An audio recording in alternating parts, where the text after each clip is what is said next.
बिस्मिल्लाहिर्रहमानिर्रहीम। अस्सलाम वालेकुम। कंटिन्यू करेंगे एंट्रोपी के कॉन्सेप्ट को। सो एंट्रोपी, जैसे कि मैंने प्रीवियस लेक्चर में आपको बताया, it is the unavailability of energy of a system. It is the unavailability of useful form of energy to a system. For example, आप देखते हैं कि जब तक HTR और LTR में टेम्परेचर डिफरेंस है तब तक आपके पास वर्क डन हो सकता है। जैसे ही LTR और HTR का टेम्परेचर सेम हो गया तो नतीजा क्या होगा? Work done will be zero. तो इफ यू रिमेंबर, हमारे पास वर्क डन की जो डेफिनेशन थी हीट इंजन में, it is Q1 minus Q2। जब ये दोनों सेम टेम्परेचर पे आ जाएंगे तो डेल्टा Q जीरो होने की वजह से वर्क डन जीरो हो जाएगा। और होगा क्या? सारी हीट, यानी it will be a sort of case in which there is a heat death. System की हीट डेथ हो गई है, उसके पास जो अब एनर्जी है वो सिर्फ इंटरनल एनर्जी की फॉर्म में। तो यूजफुल फॉर्म कौन सी है? यूजफुल फॉर्म है हीट एनर्जी। अगर एक सिस्टम के पास ज्यादा हीट एनर्जी होगी और एक सिस्टम के पास कम हीट एनर्जी होगी तो इस टेम्परेचर डिफरेंस का फायदा उठाते हुए हम वर्क डन ले सकेंगे। तो the unavailability of useful form of energy is called entropy, क्योंकि energy can neither be created nor destroyed, but it can be converted from one form to another. तो हीट एनर्जी इंटरनल एनर्जी में convert हो जाएगी, लेकिन अब temperature difference ना होने की वजह से यूजफुल फॉर्म ऑफ एनर्जी खत्म हो जाएगी, which is actually heat. It is a measure of disorder of a system या disorderness of a system. देखें, जो गैसेस हैं उनके पास हीट एनर्जी काफ़ी ज़्यादा होती है और जो आइस है उसके पास हीट एनर्जी बहुत कम होती है। तो अब आइस के जो मॉलिक्यूल्स हैं वो ज़्यादा ऑर्डर में होते हैं as compared to the molecules of a gases or liquid. तो ये है एक ऑर्डर्ड फॉर्म आइस, और ये गैसेस जो हैं they are in disordered form. अब इस सिस्टम से, यानी कि गैसेस से हीट अगर फ्लो करना शुरू करे आइस की तरफ तो नतीजा क्या होगा? डिसऑर्डर इंक्रीज होगा। इनका डिसऑर्डर पहले से ज्यादा था, ये ऑर्डर में थे। जैसे जैसे ये हीट लूज करेगा, इधर से टेम्परेचर कम, इधर से टेम्परेचर ज्यादा, और अल्टीमेटली दोनों थर्मल इक्विलिब्रियम में आ जाएंगे। जब थर्मल इक्विलिब्रियम में आ जाएंगे तो ऑर्डर विल बी लॉस्ट। पहले एक और ऑर्डर भी था और वो इस फॉर्म में था कि ये बॉडी हाई टेम्परेचर पे और ये बॉडी लो टेम्परेचर पे। ये भी एक ऑर्डर है। आप दोनों सिस्टम्स में डिफरेंशिएट कर सकते हैं कि ये HTR है और ये LTR है, but when thermal equilibrium is achieved the order is lost. There is no useful form of energy present anymore to have some work done by the help of that energy. So entropy आपके पास इस वक्त maximum हो जाएगी। ठीक है? So it is measure of disorderness of a system. Entropy का concept, जैसे कि मैंने आपको बताया कि it was introduced by Rudolf Clausius in order to give quantitative basis to second law of thermodynamics. Second law of thermodynamics आपको ये कहता है कि heat cannot be completely converted into work done. A part of it will be rejected to LTR. Yeah, heat cannot flow from LTR to HTR without any external work. तो अब second law of thermodynamics को mathematical form भी तो देनी है, ये तो सिर्फ दो स्टेटमेंट्स हैं। तो मैथमेटिकल फॉर्म देने के लिए एंट्रोपी का कॉन्सेप्ट इंट्रोड्यूस किया गया, और एंट्रोपी भी just like temperature, pressure, volume, ये एक स्टेट वेरिएबल है। ये सिस्टम के स्टेट को डिस्क्राइब कर सकती है। Mathematically entropy is the ratio of heat given or extracted from the system at its absolute temperature. तो यहाँ से पता चलता है कि इसका यूनिट क्या होगा? Its unit is joule per Kelvin, and the units of entropy matches with the units of Boltzmann constant. यानी कि dimensions of entropy are same as that of Boltzmann constant. और अगर आप Boltzmann constant की value लिखें, it is 1.38 into 10 to power minus 23 joule per kelvin. ये Boltzmann constant की units आप देख सकते हैं जूल पर केल्विन, और एंट्रोपी का यूनिट भी जूल पर केल्विन ही है। तो इनकी डायमेंशंस सेम हैं। अच्छा, साइन कन्वेंशन, तो एंट्रोपी डिपेंड करती है हीट पर। अगर आपने सिस्टम को हीट दी तो heat given to the system means entropy will increase. अगर आपने हीट दिया सिस्टम को तो फिर सिस्टम की एंट्रोपी इंक्रीज होगी, और अगर heat is extracted from the system then entropy will be negative, which means that entropy will decrease. जैसे आप अगर आइस को हीट दे दें तो उसके मॉलिक्यूल्स में रैंडमनेस इंक्रीज होगी, तो एंट्रोपी बढ़ गई है सिस्टम की। और अगर आप लिक्विड से हीट एक्सट्रैक्ट करें तो वो ज्यादा ऑर्डर्ड फॉर्म में आ जाएंगे, तो एंट्रोपी सिस्टम की कम हो जाएगी। एक एग्जांपल कंसीडर करते हैं इस कांसेप्ट को एलिब्रेट करने के लिए। फॉर एग्जांपल ये एक सिस्टम है जो कि 400 केल्विन पर है, और ये एक सिस्टम है जो कि 200 केल्विन पर है। This is the body at higher temperature HTR. This is the body at lower temperature LTR. अब heat will flow from a body at higher temperature to the body at lower temperature. नतीजा क्या होगा? Entropy में change आएगा। अब जितनी heat इस system ने लूज की है उतनी ही हीट ये सिस्टम गेन करेगा, तो लगेगा ये कि जो सिस्टम है एज अ होल, आपको ये लगेगा कि इसकी एंट्रोपी कांस्टेंट है, क्योंकि जितनी हीट इसने लूज की उतनी इससे गेन भी कर ली। लेकिन ऐसा नहीं है, इस सिस्टम की entropy as a whole increase होगी, क्योंकि ऑर्डर खत्म हो रहा है। ये दोनों थर्मल इक्विलिब्रियम की तरफ जा रहे हैं, इसका टेम्परेचर कम और इसका ज्यादा हो रहा है। जैसे ही ये दोनों थर्मल इक्विलिब्रियम में आएंगे एंट्रोपी मैक्सिमम हो जाएगी। चेक करते हैं कि एंट्रोपी इंक्रीज हुई या डिक्रीज हुई। तो देखें, the entropy of the system will be sum of the entropy of this system plus this system. ठीक है, सो S will be equal to delta Q over T1 plus delta Q over T2. S will be equal to S1, यहाँ से heat reject हुई है, release हुई है, निकल गई है, तो ये नेगेटिव साइन के साथ आएगा। This is -800 joule. This is the heat taken out from the system, so it will be taken as negative at its absolute temperature, which is 400 Kelvin, plus इसको हीट दी गई है तो इसकी हीट पॉजिटिव होगी, plus 800 joule at its absolute temperature, which is 200 Kelvin. Okay, these two zeros cancel out with this one and these two zeros cancel out with this one. You get 4 into 2 minus 2 joule per Kelvin plus 2 into 4 4 joule per Kelvin. तो result आपके पास आ रहा है plus 2 joule per Kelvin। इस system की entropy as a whole increase हुई है। तो ये आपके पास कॉन्सेप्ट है एंट्रोपका। ये याद रखें कि entropy is just like a time arrow. Entropy is a time arrow. It will always increase.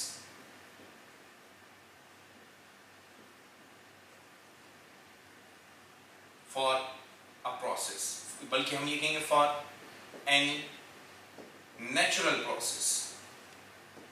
यानी कि एंट्रोपी नेचुरल प्रोसेसेस की डायरेक्शन भी बताती है। All natural processes will go in a direction so that there is a net increase in the entropy of the system and environment. एक तो ये रहा कि ये टाइम एरो है, तो गुजरा वक्त कभी वापस नहीं आता। It will always go in one direction just like time.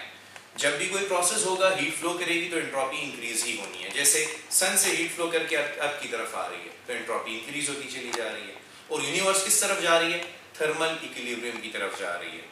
ठीक है, आराम आराम से सूरज का टेम्परेचर कम होगा, एक दिन सूरज ठंडा और बेनूर हो जाएगा, जैसे कि कुरान में लिखा हुआ आयत मौजूद है।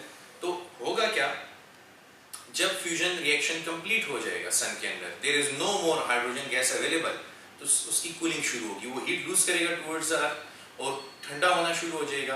और एक टाइम आएगा कि it will stop emitting the heat. फिर अर्थ और सन दोनों सेम टेम्परेचर पे होंगे और यूनिवर्स की entropy maximum. This is called heat death of the universe. तो अब देखो, सन से अर्थ तक हीट आने का मतलब क्या है? It is a natural process. और उस नेचुरल प्रोसेस की डायरेक्शन क्या है? कि एंट्रोपी इंक्रीज हो रही है। All natural processes will go in a direction so that there is an increase in the entropy of system plus environment. लेकिन अगर आप फ्रिज लगाते हैं तो उसमें तो आप सिर्फ फ्रिज के अंदर आपने जो पानी रखा है उसकी एंट्रोपी को कम कर रहे हैं, but that had to at the cost of increase in the entropy of the environment.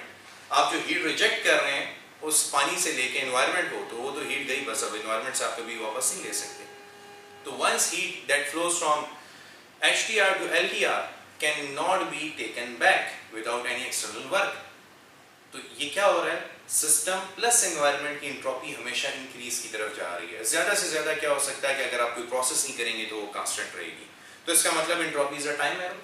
It will describe the direction of all the natural processes, that they will go in a direction so that there is an increase in the entropy of system plus environment, or universe is going towards a state of maximum entropy। Universe maximum entropy की तरफ जा रही है और maximum entropy को आप thermal equilibrium से represent करेंगे।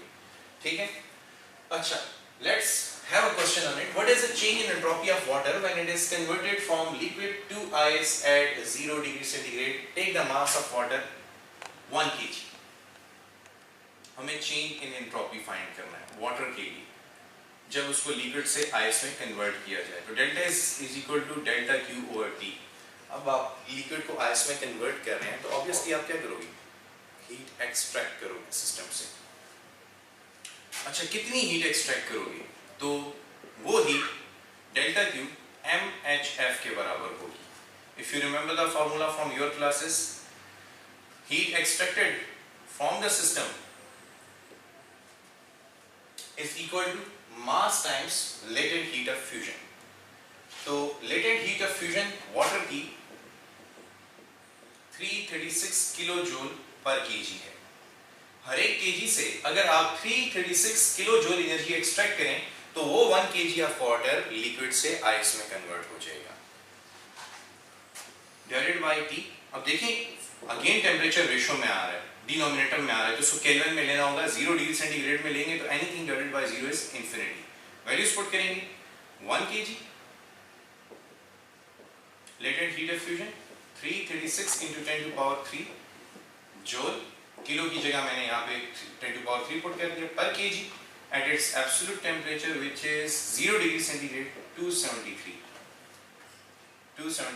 केल्विन। ये kg कैंसिल आउट हो जाएगा इस kg के साथ and you get the change in entropy। The change in entropy is 336 into 10 to power 3 over 273 joule per Kelvin। इसको अगर हम कैलकुलेट कर लें तो we have the result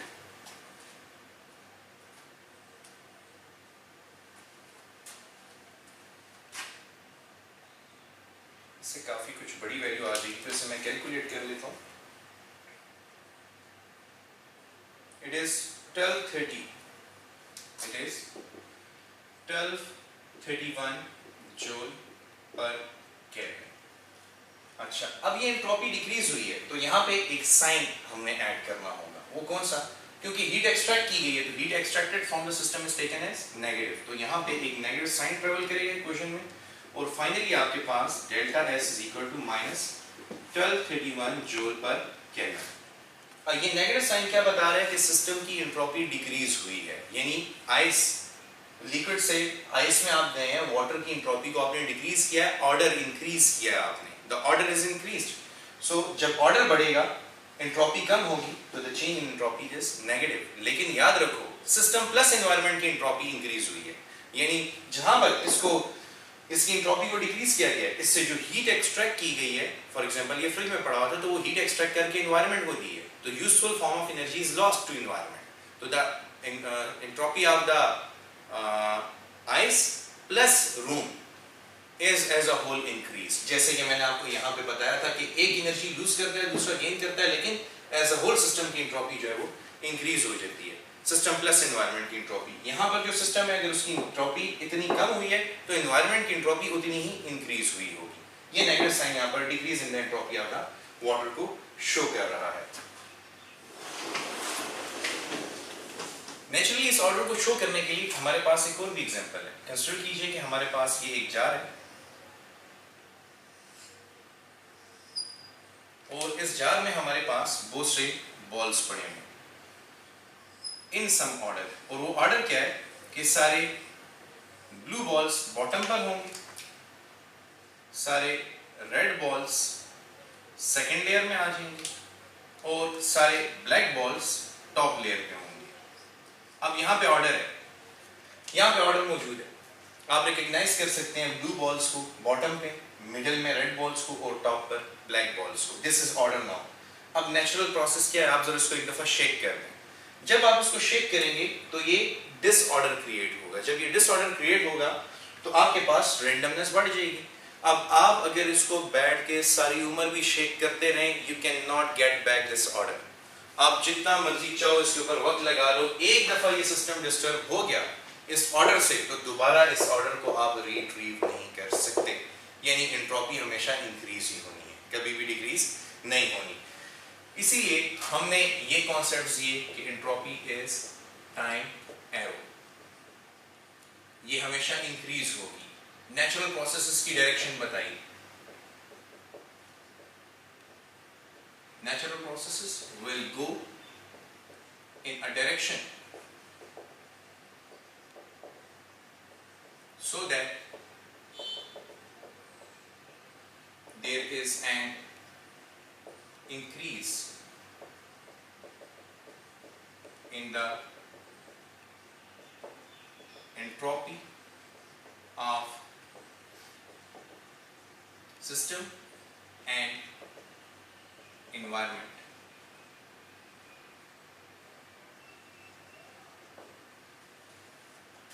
And that leads eventually to heat death of universe.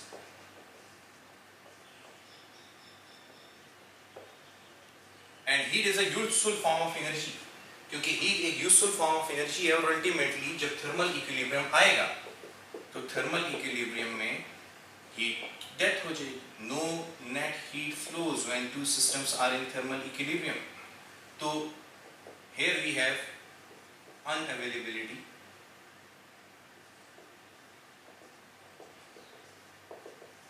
of useful form of energy.